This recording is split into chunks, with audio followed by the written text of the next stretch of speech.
Hey everyone, it's Rivka Malka, and this is a lot of fun because this is the first video that I'm making for you, the teenage girls. And I know you're out there because I've been meeting you in different places and you told me that you know me. So I feel so excited and happy to be making this video especially for you. And I'm here in Cleveland, which is where I grew up, and I'm like remembering all my teenage shenanigans. I don't think teenagers say shenanigans anymore, but you know what I mean. And it's a lot of fun. So I am making this video about teens and tznius, especially for you, because being a teenager is fresh on my mind. And tznius, which, if you're not familiar, means modesty, and is typically referred to in modesty in dress, although it means modesty in action and humility and modesty in speech, is a huge topic, and it's a sensitive topic. And I'm going to tell you something. Tznius is such a sensitive, subtle topic that you won't find it anywhere in the Torah in a very literal way. It doesn't say, cover your collarbone, cover your elbows. It doesn't say that in the actual Chumash. It's something that's just been passed down. It's called Das Yehudis, the way of the mothers. We just know this. It's like intrinsic to a woman. And that's why when someone says to you, you're not tznius, you have to dress more tznius, you should take on tznius, it's very grating, it's very irritating and insulting. It really feels insulting because it's insulting the deepest part of you, the part of you that doesn't need to be told that already is that. And that makes this a really difficult topic to discuss, because when you hear about tznius, it can be the most uninspiring thing. And yet, the tznius of a woman is her most elevated attribute. It's what makes you beautiful. And the Torah says that women got 9/10 out of all of beauty in the world. So to learn how to use that beauty properly is so important to a woman. It's so important to the world that we understand what tznius is. So how do we speak about it? So we basically don't. The only thing that I believe that we can do is we can share in the way of Das Yehudis, which is mother to daughter, sharing our own experiences. So here's the thing. A 5-year-old doesn't struggle with tznius. She doesn't struggle with modesty, and either does an 8-year-old. They just don't really know or care what they wear. Maybe they have a taste for pretty dresses. And again, you get a little bit older and suddenly it's a little bit harder. And doesn't that make sense? Because you're at that point when you're a preteen where you're just learning what does it mean to be a woman. Now, you might not feel like a woman because you're not yet, but you will be one day. And right now, you're on your way. So somewhere inside of you, you're learning, well, what does it mean to have all this beauty and all this power and to have these desires and to want to look good? What does it mean? How do I dress this? How do I dress? And it's a developing relationship.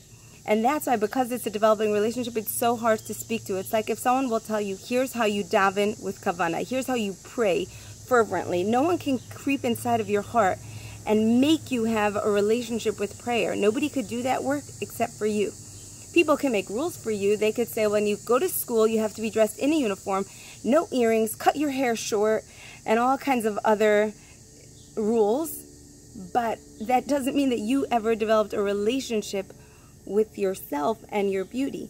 They're just making guidelines so that they don't have to deal with your relationship with yourself and your beauty. I know schools that specifically say we do not have uniforms because girls need to learn this relationship. They're taking a big risk because there's so much tumult along the way, and they're actually, I would say they're very courageous, because they're saying we'll be with the girls through their ups and their downs until they sort this out. And another school of thought says we don't want them sorting this out on school time. So in school time, we're just not doing that topic. We're keeping a uniform, and they'll sort it out another way. That might give you just a little framework about why your uniform rules and understanding tznius are two very different worlds. A uniform in a school is just to keep school. And people say, why do uniforms make us look so ugly? They're just trying to find the right uniform that fits the most body types. And your relationship with tznius is what we're going to talk about today. So I don't know if I'll get a chance to edit this video and kind of put captions on it, but if I did, the first caption would be, and maybe it will be here, is to struggle is normal. You are developing a new relationship with yourself and your looks. So welcome to humanity. If you struggle with tznius, it doesn't mean that you're less religious, less frum, less devout. Something's the matter with you. Somehow you have like a, you know, a more desirous brain. You don't. You're a human being. You're in, you know, you're evolving in perfect timing. Well done. That's the first thing. You're very normal. The second thing is just to understand a basic fact of life, and that is that everyone is created with desires. The natural biological, I'm just talking about the body, the biological desire of the male species is to notice females. They want to look at females. And the biological desire of females is to want to be looked at. That's just how that relationship goes. Now, what we do is we work to take those biological, and we can even call them animalistic, raw, instinctual desires, and to refine them so that we can get in touch with our much loftier desires, which we also have. We have a Yetzer Hara, the part that's basically the part of us that is lazy, impulsive, wants everything, and now. And then we have the Yetzer Tov. That's a good inclination. That's the part that wants to live in love and gratitude and elevation and connection and friendship and all good things. So we definitely have our life's work to elevate these desires, but I just think that it's so good as bullet point number 2, if we write it on here, to just categorize that that is basic human biology. That's how it goes. That's what we're up against. They say if you don't, you know, you have to know your enemy. You have to know what you're up against. So that's what you're up against, is that there's this desire.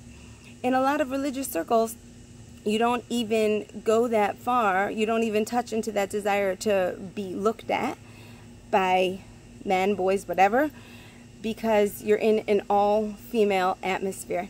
And then comes another thing, that in an all-female atmosphere, what you're going to be struggling with is a sense of how do I fit in? How do I manage my beauty? And it becomes much more of a self-esteem thing. So I'm going to put the guy thing on the side for this recording, because I want it to make it onto Torah anytime. And but it's normal, and it's just one of the bumbling, confusing parts of life. Especially if you're in religious life, there's just this bumbling, confusing time where you want something you can't have, and you don't even want to talk about it, and that's normal. Very good, excellent. You're just a human being. You're just becoming a person. Yay. And then as you grow up into maturity, you start to realize that it's good that you didn't get what you want because it wasn't the right time. And when it is the right time, you grow up, you become a young lady, and then a woman, and then it's all beautiful. In all female circles, which is where a lot of us are roaming, where the issue that we have is the issue of self-esteem. I want to feel good in my class. I want everyone to like me. I want to be popular. I want to wear clothing that makes me stand out, look good. And the thing is that here's another rule for you. The more there is on the inside, the less you'll need to focus on the outside. So we all know the stereotypical girl. She's snobby. She always looks perfect. She always has the perfect purse and the perfect clothing. She has the latest shoes. And we end up talking about her just like this because she feels snobby to us. She feels like aloof, distant, unattainable. And she actually is in a certain way because she has created a protection around herself. Her clothes and her stuff are her protection that say, clearly, I'm better than you. I now feel better. I feel comfortable now because I have all my things that look just right. And that gives me my self-esteem. If you were to take all that stuff away, scrub her face, put her in a ponytail, put her in a pair of pajamas, just take it all away, and you didn't know who she was, you'd have a much better chance of actually getting to know the person. Her clothes are her protection. Then you have, and I'm sure you know this girl, This girl is everyone's best friend. She's a class clown. She's got some humor. She's got some spunk, some adventure. Maybe she's got a couple extra pounds. Maybe she doesn't. It doesn't really matter. Maybe she's got a lot of money. Maybe she doesn't. She just kind of is. And she gets dressed, and a lot of people like her. She's their friend. Now, I'm not saying she doesn't also struggle with self-esteem, because such is life when you're anywhere from 12 through 25. Hopefully you've figured it out by then. But, you know, certainly in your teens, oh my gosh, 12 through 18. So that girl, she also may be struggling, but what you're seeing is that she's not using her clothing as a protection, as a building of her self-esteem. So if you want to cut through this mess, through this, why am I calling it a mess? I'm calling it a mess. Let me tell you why, ladies. I'm calling it a mess because what you really want is to have really good friendships and to have a lot of fun and to just feel great and feel happy and be accepted. And then what ends up happening instead is you can end up chasing a certain look because you think that certain look will get it for you. But it's sad, but it only creates more superficiality. And then you don't get what you want. So here's the instruction to get what you really want, which is more friends, acceptance, a good feeling in your heart, a lot of fun. And that is to get interested in life. I'm going to explain that in a minute. Remember that I said that the more there is inside, the less you need the outside protections.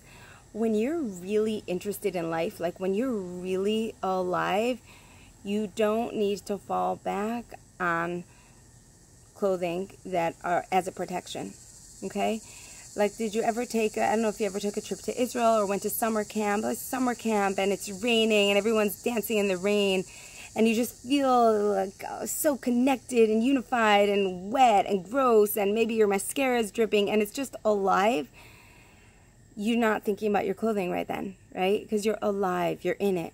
Or I don't know if you've ever had a chance to truly help someone.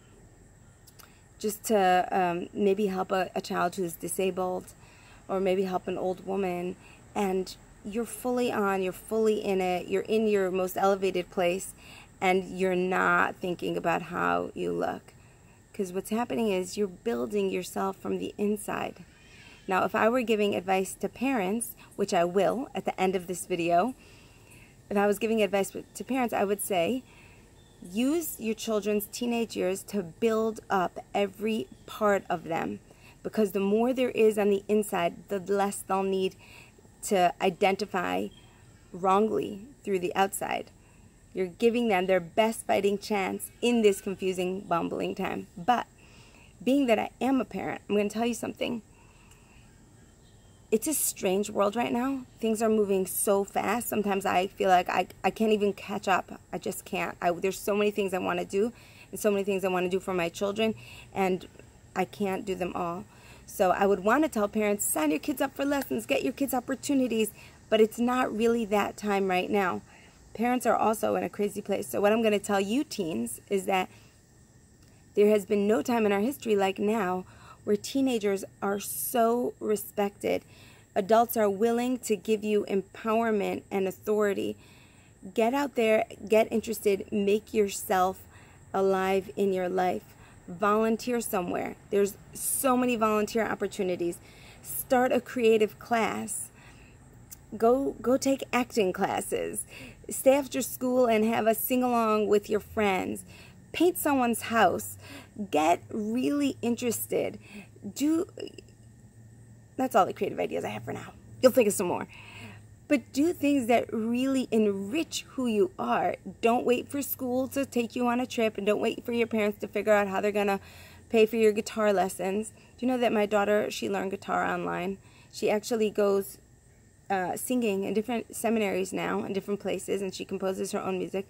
And she just went babysitting, or she had an office job. She earned money, she bought a guitar, she sat with the guitar, looked at videos online, and taught herself guitar. And it's an amazing source of vitality for her. You can do that.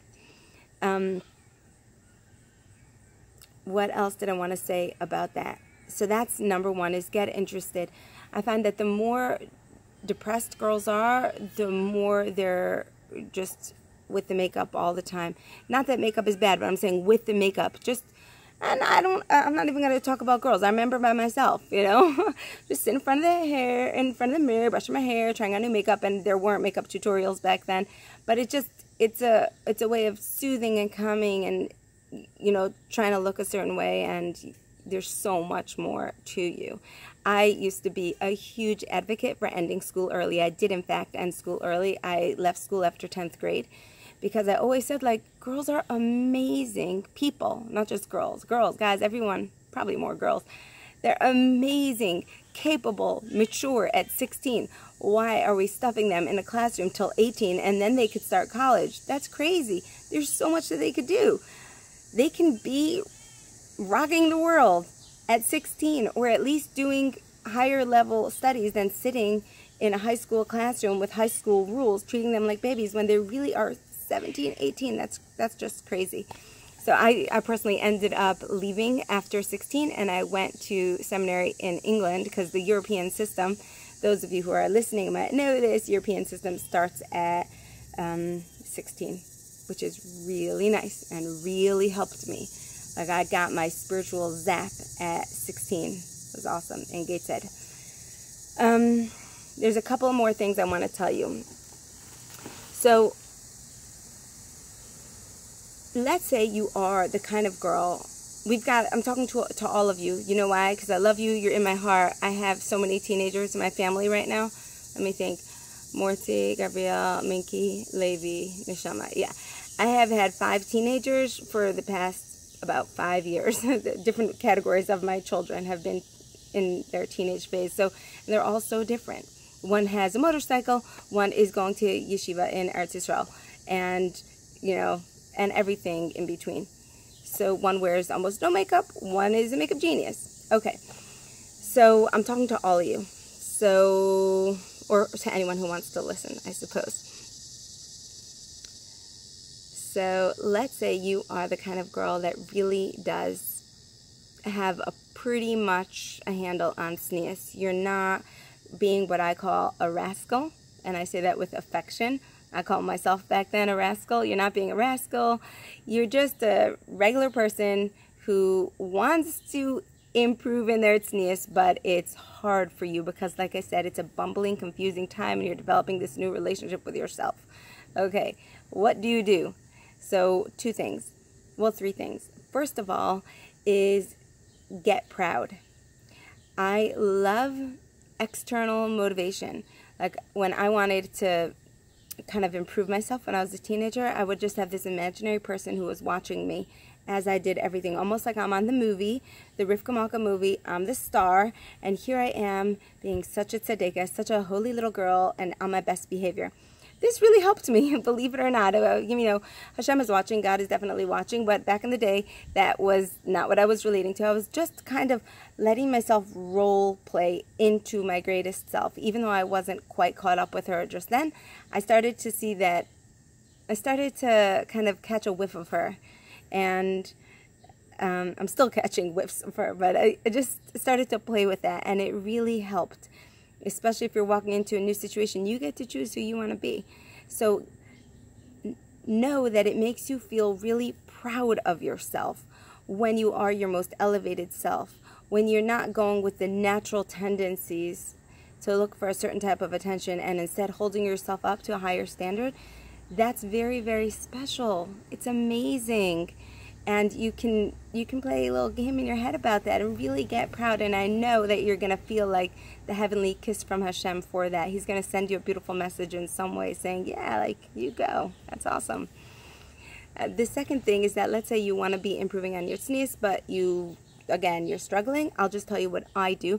I'm at this lovely, lovely stage where I'm gaining weight. No, I shouldn't say that. Where I have gained weight. Hopefully I'm moving to the other side any minute now. So if clothing are too tight, that's it. What should I do? I still want to wear them. I bought those clothes. They're my favorite clothes. So the only thing that works for me is to literally take them out of my closet. Sometimes I even give them away. And then I wonder, well, wait, am I just getting new clothes, my new size? Then I'll never want to lose weight. But such is life. I know myself. I know myself that if something is sitting right there and it's not appropriate for me, I'm still gonna want to wear it. So I just take it out of my closet. And that's a very proactive thing to do, and you'll feel really, really good. And then you might tell yourself, but then I won't have any clothes. But it's not true. Even if your closet gets whittled down, thank God we live in a time where more clothing are available, and even if you don't have them that day, they will come to you, especially if you send up a prayer about it. If you ask Hashem, Hashem, I know I shouldn't be wearing those clothes. Can you please send me some new ones? Trust me, it's going to happen. And the third piece of advice that I have for you is to listen to Torah classes. Oh my goodness, you're listening to Torah class right now. Woohoo! When you listen to Torah classes, it speaks directly to your soul. It reminds you of who you are. It elevates you. It's like a calling. It calls you up. Sweetheart, come here. This is who you are. This is who you are. And it's just, you know. It elevates you. It reminds you of who you are. And the goal with all this, listen, I'm talking about body and image and looks and attention and self-esteem, but at the bottom of it, I'm going to give you the truth. And you can't know this truth when you're 12 because you're 12 or 13 or 14 or 15. That just goes with the territory. So you'll just have to take my word for it. The truth is that you are a daughter of Hashem. You are royalty. And you need to look like that. More importantly, you need to know that. So you're in the processing of learning to know that you are not just anybody. You're not just anybody who just does whatever they want. You have a higher calling. You have a mission. You stand for something. People look at you and they know that you stand for something. And you're responsible for that in the most exquisite way. And you deserve that honor for yourself. And it's okay if you get confused along the way, especially with so many media images coming in. It could just scramble your brains. And that really would be a fourth tip, is cut out as much media as you can, because it really scrambles your brains and you forget that literally you are royalty. You are Princess Kate. You are Princess whoever you are. You're Princess Rivka, Rachel, and Leah. You are all of that. And you do yourself a great disservice when you don't stand in the world as that. And I remember back in the day, the girls who would say, why do people judge me by what I wear? They should judge me by who I am. But to be a human being, not a little puppy, because I have one of those. Puppy dogs don't get dressed. Human beings do get dressed. So when we get dressed, that's one of the ways that we show the world who we are. And that's what we want to stand in the world as. And, you know, I relate to the one inside of us. There's like many parts of us. When I say the one, I mean the part of us, you know, the one that wants to look like everyone else. And then the realization that, no, honey, you're not like everyone else. That's, by the way, why I love my tickle. I know every day of my life I'm not like everyone else. I'm not trying to fit in. I'm a Jewish woman wherever I go. I'm here online. You might be hearing this on YouTube. A lot of people on YouTube say, I'm not Jewish, can I still listen? I'm like, of course, I'm talking to you. Are you kidding? I just am me. This is who I am. I need to own that everywhere I go with everything that I do. God willing, I try. I don't succeed 100% of the time. Probably not 50% of the time, but that is the goal. You need to know who you are and know what a difference that you make. I'm going to tell you a story. I should have told you this story earlier. You had to wait till 23 minutes to hear it. But I was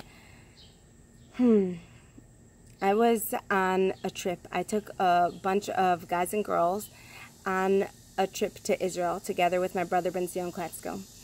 And at one point, we were going hiking up a mountain. And the girls who were hiking up the mountain were dressed in stretch pants, etc.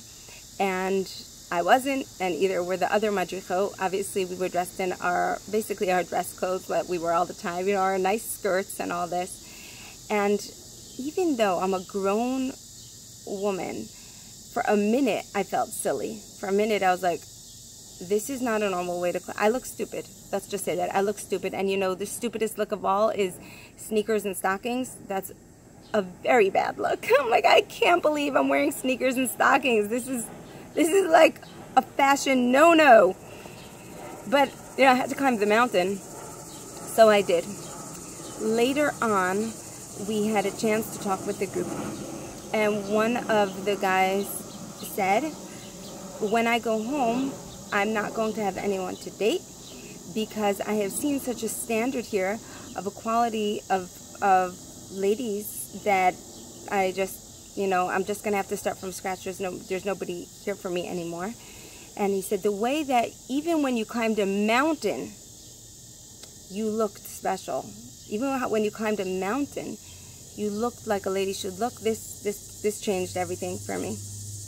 And it did, actually, if you follow his life along, change everything for him. So that's one story. Then I'll tell you another story.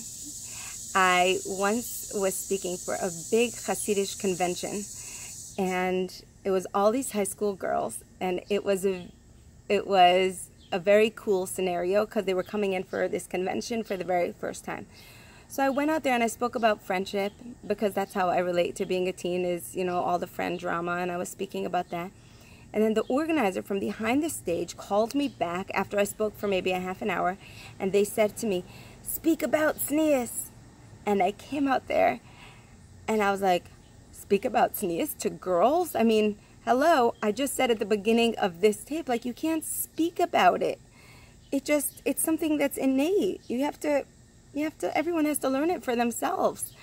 So I told the girls, and this is at least 300 girls, I said, the organizer wants me to speak about tznius, but I can't. I said, the only thing I could tell you is that this is true story. I'm looking out at you girls, all you Hasidic girls, and they were really dressed, with a button-up shirt and a sweater, and like everyone was very committed to this, to really being dressed refined, etc. And I said, the only thing I could tell you is that I'm feeling very humbled to be in your presence, that tznius is something that is very strong in this community. And at home, I have waiting for me a pair of like 3-inch suede blue high heels. And as I'm standing here talking to you, and like I said, feeling so elevated and seeing you and being so inspired, I really don't think I can put on those heels. And they're brand new. And when I bought them, it was like my edgiest self. They were a peacock blue boot shoe with a wooden heel. It's like my edgiest self, and I don't think I'm going to wear them, so I'm just going to put them away in your honor. And everyone clapped, and it was just like a great unity. We're all working on this. Teenagers, grown women, everyone is working on this. I think that's all I want to say. I want to say that this work is worth it.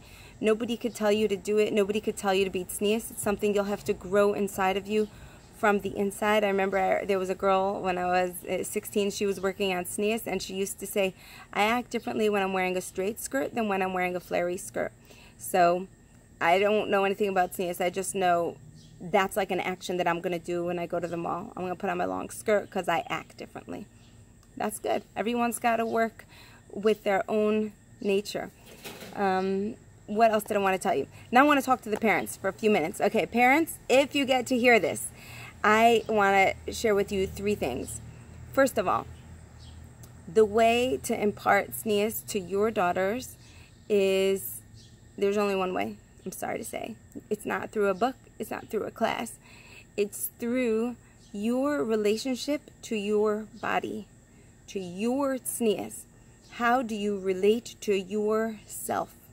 I have a sister-in-law who became a Baal Tshuva later on in life. She became religious, and her mother is not dressed in skirts, etc. And she always said my mother is the most modest person, the most tznius person. How she related to herself, what she put out in the world, was so modest. And of course, now, my sister-in-law she's an angel. If you are cutting corners, if you are still struggling to show up in the world as your princess self instead of your edgy self, or you think like a tighter skirt is gonna just be better in some way, or a shorter skirt, and you're still struggling with that, that's pretty much what you can expect from your kids. And that's okay. You're also human. You're also human, but I'm just giving you some direction about where you want to look. Your relationship means everything. My mother, she learned, she should be blessed, she learned, I guess, maybe it was later on in life, or maybe just I remember it later, but she became very careful about pinning up your collarbone, like, you know, that the top of your neckline shouldn't be low.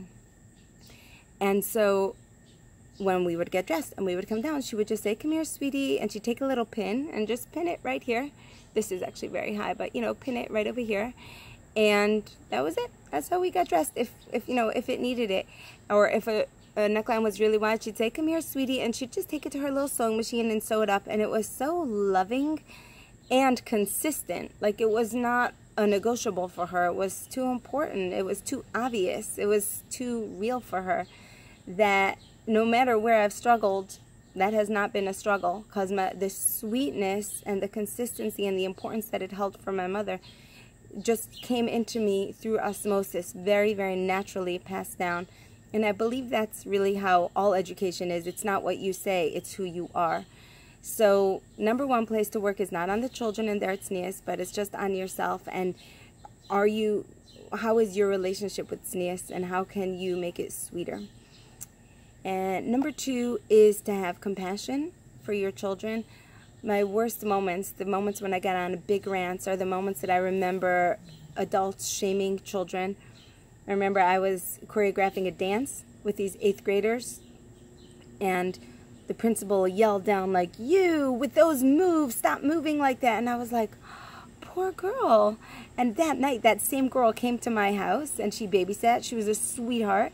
She was just a really good dancer, and, you know, the principal didn't want that kind of dancing in her school. But to shame a child, to shame someone for how they're moving or how they're dressing, this is worse than everything. That it does say clearly in the Torah. So we want to be so sensitive with this. Like I said, speaking about tznius out loud is intrinsically insulting to the neshama. It's so insulting. Like, it's like, I feel like it's like telling me to smile. Like, you don't gotta tell me to smile. That's who I am. That's what I do. Every girl has that intrinsically inside of her.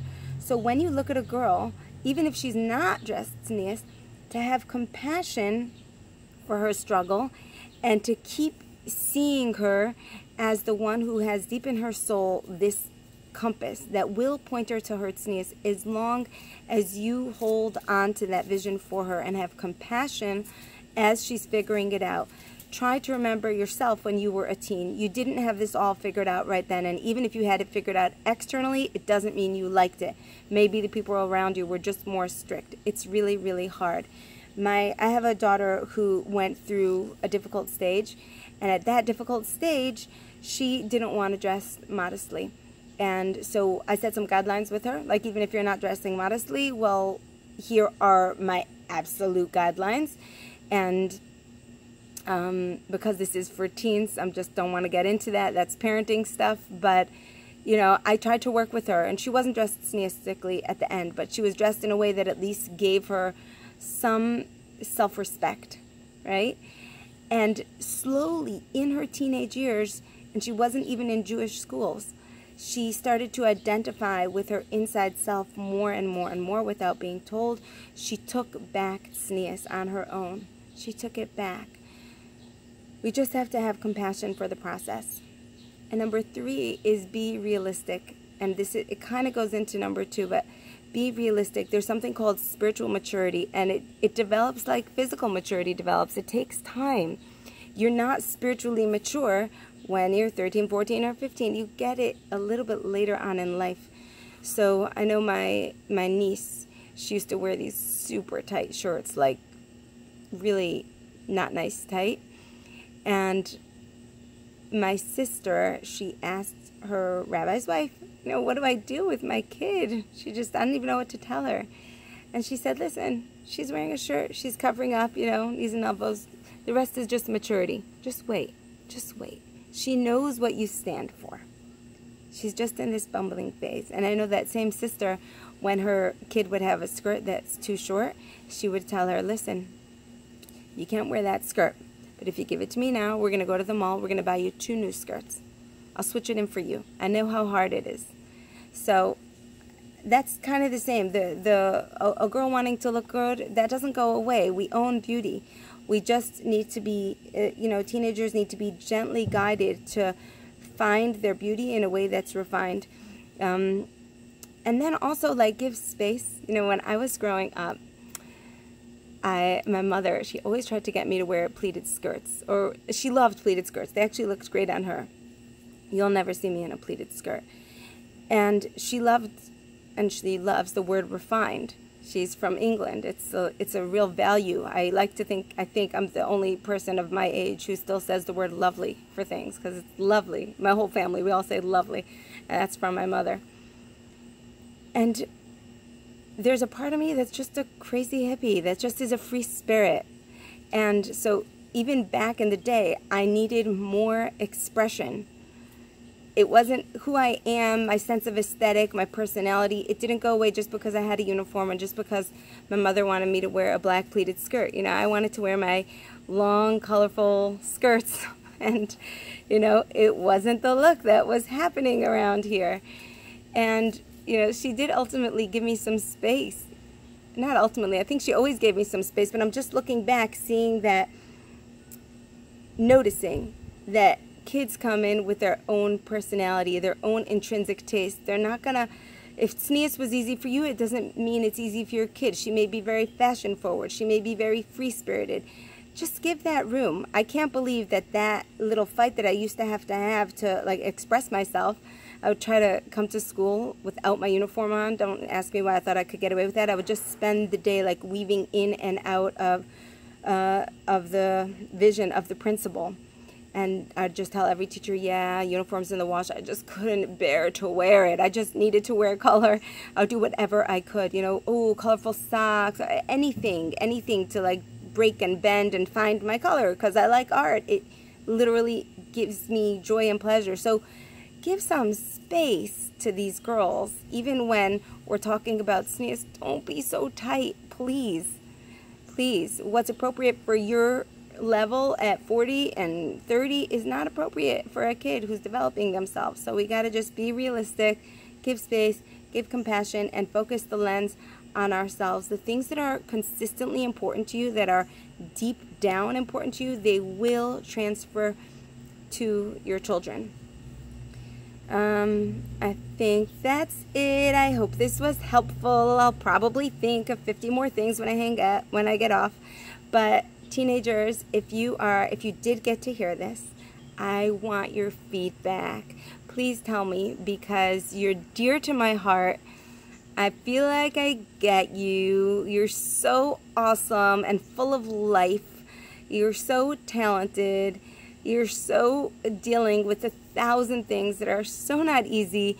And then sometimes you get bopped over the head with this topic also.